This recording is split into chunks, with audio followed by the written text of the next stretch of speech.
One of the most disturbing books I've ever read is Robert J. Lifton's The Nazi Doctors. It documents how doctors worked in collusion with the Nazis for things like the Aktion T4 program, which was responsible for euthanizing the mentally disabled. It documents horrific experiments that made me sick to my stomach. I think this is the only book that actually made me vomit. It is that difficult to read, but it must be read. It must be read because history could very well repeat itself here in America.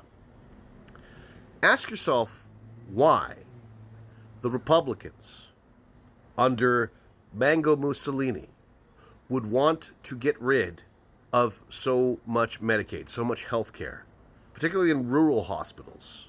You know, those people who live in the sticks. Nobody's going to miss them.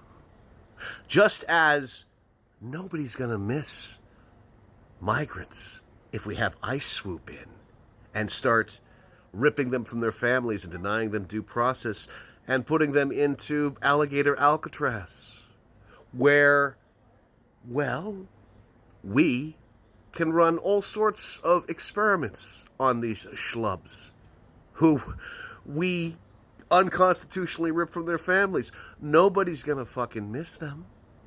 Nobody's going to miss the hayseeds.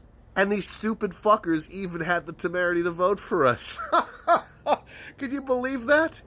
And all we have to do is pull them from society, tinker around with them, possibly implanting things into them, and test out our latest technology, while also providing all sorts of kickbacks to tech billionaires. Yeah. It's every fucking dystopian science fiction story I've ever read. It's every dystopian science fiction movie I've ever read. It's almost the plot line for Revelation of the Daleks, isn't it? You know? Davros, in that story, solved the problem of famine by resorting to cannibalism. Yeah.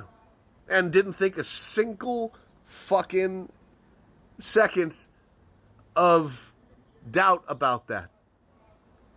What the fuck are they doing here, folks? Are they going to be experimenting with us? Are they going to be tinkering with us? Remember, the Big Beautiful Bill did have, at one point, a 10-year moratorium on regulating AI. Now, why was that in there, huh? Do you think that they were going to use AI to fuck with our heads? I mean, we've got to really ask ourselves why they would push so hard for a lot of this shit so fast. And we also have to remind ourselves that this was done before in the most evil regime in human history, Nazi Germany. They're looking to outdo Nazi Germany in some way. And we need to ask ourselves some serious fucking questions about how they plan to fuck with us.